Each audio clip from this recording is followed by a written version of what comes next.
నమస్కారం అండి. నా పేరు డాక్టర్ డి బాలసత్యనారాయణ, ఆయుర్వేద డాక్టర్ని. నేను డాక్టర్ దాదేష్ ఆయుర్వేద హాస్పిటల్లో అనే సంస్థలో నేను ఆయుర్వేద డాక్టర్గా వర్క్ చేస్తున్నానండి. పోయిన నెల జూలై 30 తేదీన మా దగ్గరికి సుధాకర్ అనే పేషెంట్ రావడం జరిగిందండి. ఇతనికి పాస్ట్ హిస్టరీలో యాక్సిడెంట్ అయిందండి. రైట్ లెగ్ ఫ్రాక్చర్ అవ్వడం వల్ల అతను పలు డాక్టర్స్ని కలిశారు. వాళ్ళు రైట్ లెగ్లో రాడ్స్ వేశారండి. 4-5 నెలలు మెడికేషన్స్ మీద ఉన్నాడు పేషెంట్. సో కాలక్రమేణంగా రాడ్స్ కూడా రిమూవ్ చేశారు డాక్టర్స్. 4-5 మంత్స్ తర్వాత ఇతనికి వెరికోజ్ వెయిన్స్ అనే సమస్య వచ్చేసిందండి. వెరికోజ్ వెయిన్స్ అనగా కాళ్ళ భాగంలో కింద భాగంలో కాఫ్ మజిల్స్ కింద భాగంలో వీన్స్లో బ్లడ్ సర్క్యులేషన్ అనేది డౌన్వర్డ్ టు అప్వర్డ్ మూవ్మెంట్ అనేది జరుగుతుందండి. కానీ ఇతనికి ఈయన కేసులో ఏమైందంటే ఆ వీన్స్లో బ్లడ్ సర్క్యులేషన్ సరిగా జరగకపోవడం వల్ల 75% స్టీనోసిస్ జరిగిందండి, డీప్ వీన్ థ్రోంబోసిస్. ఆ క్లాటింగ్ అనేది ఏర్పడింది ఆ వీన్స్లో. ఎందువల్ల అంటే రక్తం సరఫరా సరిగా జరగలేదు. సో మనకి 75% స్టీనోసిస్ జరిగింది. అంటే వీన్లో డీప్గా బ్లడ్ అనేది క్లాట్ అయింది. ఆ బ్లడ్ అనేది క్లాట్ అవడం వల్ల ఆ వీన్ అనేది 75% నారోయింగ్ అయింది. సో ఆ వీన్ అనేది నారోయింగ్ అవ్వడం వల్ల బయటికి నరాలు ఉబ్బినాయి. నరాలు ఉబ్బి బ్లడ్ సర్క్యులేషన్ సరిగా జరగకపోవడం వల్ల బ్లడ్ క్లాటింగ్ అనేది జరిగిందండి ఈయన కేసులో. సో ఈ 75% స్టీనోసిస్ వల్ల ఇతనికి ఫస్ట్ వూండ్ వచ్చిందండి. ఆ వూండ్ ద్వారా ఇన్ఫెక్షన్ ఏర్పడింది. అంటే ఇన్ఫెక్షన్ ఏర్పడడం అంటే ఎలా అంటే పైన సూపర్ఫిషియల్ స్కిన్ లేయర్ అనేది మెల్లమెల్లగా స్కార్ టిష్యూ లాగా అది వెళ్తూ లోపల ఉన్న సబ్క్యూటనస్ టిష్యూ లేయర్ అనేది బయటికి కనిపించిందండి. సో ఆ ఇన్ఫెక్షన్ అనేది కూడా కాళ్ళ కింద భాగంలో జరిగింది ఇతనికి. సో ఇతను మా దగ్గరికి డాక్టర్ దాదేష్ ఆయుర్వేద హాస్పిటల్కి రావడం జరిగింది.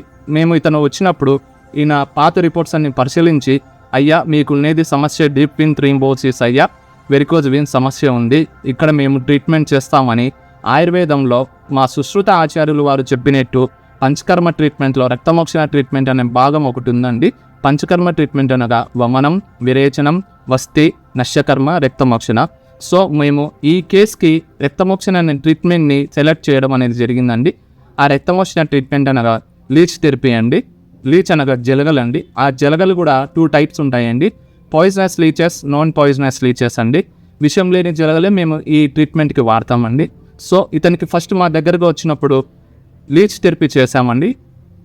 ఆ లీచ్ యొక్క గుణం ఏంటంటే ఇంప్యూరిటీ బ్లడ్ని సక్ చేయడం, అంటే అశుద్ధ రక్తాన్ని పీల్చేస్తుంది. శరీరంలో ఎప్పుడైతే అశుద్ధ రక్తాన్ని పీల్చేస్తాదో ఆటోమేటిక్గా ప్యూరిటీ బ్లడ్ అనేది రీప్రొడ్యూస్ అవుతుంది, అంటే శుద్ధ రక్తం అనేది ఉత్పత్తి చెందుతుంది.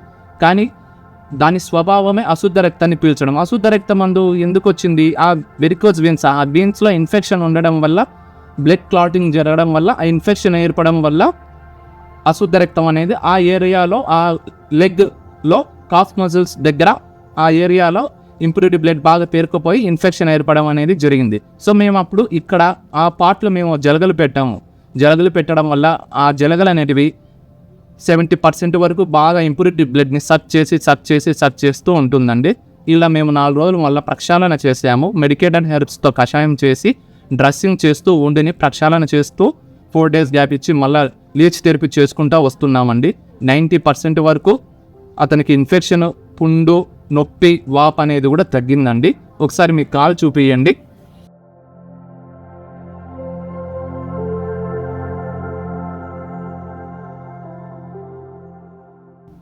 ఇప్పుడు మార్పు అనేది ఎలా ఉందో పేషెంట్ ద్వారానే మనం విందామండి. చెప్పండి సుధాకర్ గారు. నమస్కారం సార్, నా పేరు సుధాకర్ రెడ్డి గారిని.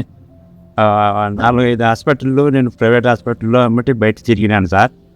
నాకు ఏ థెరపీలో కూడా నాకు వాళ్ళ డాక్టర్ చెప్పిన ప్రకారం నాకు రిజల్ట్ కాలేదు.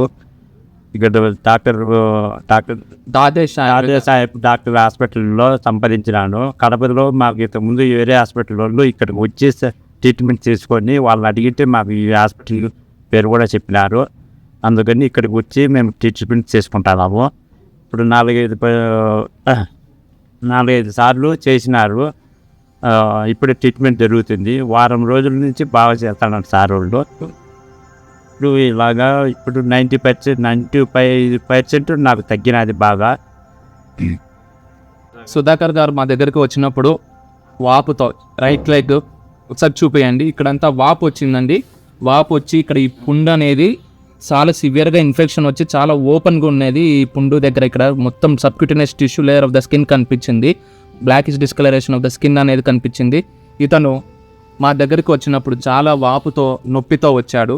కానీ మేము కేసు టేకప్ చేసుకొని రక్తం వచ్చిన ట్రీట్మెంట్ అనగా లీచ్ థెరపీ స్టార్ట్ చేసాము. లీచ్ పెట్టుకుంటూ ప్రక్షాళన చేసుకుంటూ డ్రెస్సింగ్ చేసుకుంటూ ఉండడం వల్ల ఈ ట్రీట్మెంట్ కొనసాగించడం వల్ల ఇతనికి ఆ వాపు అనేది తగ్గి ఆ నొప్పి కూడా తగ్గిందండి. సో మనకి డాక్టర్ దాదేష్ ఆయుర్వేద హాస్పిటల్లో దీర్ఘకాలిక వ్యాధులైన క్రానిక్ లాంగ్ డిజీజ్ అయిన పక్షవాతము, lower lumbar spondylitis, cervical spondylitis, knee pains, osteoarthritis condition of the knees, autism, ADHD, cerebral palsy, muscular dystrophy, CKD, spinal muscular dystrophy, neuromuscular disorders, obesity, hypertension, heart disorders ఇలా దీర్ఘకాలిక వ్యాధులకి doctor దాదేష్ Ayurveda హాస్పిటల్లో treatment జరుగుతుందండి. ఆ సమస్యలకు కూడా మా డాక్టర్ వెంకట్ సార్ పరిష్కరిస్తారండి, సాల్వ్ చేస్తారు. సో మీకు ఇలాంటి సమస్యలు ఉన్నా, ఇంకా ఏవైనా దీర్ఘకాలిక సమస్యలు ఉన్నా కింద మా యొక్క కాంటాక్ట్ నెంబర్కి మీరు సంప్రదించవలసిందిగా మేము కోరుతున్నామండి. ధన్యవాదములు. ధన్యవాదములు.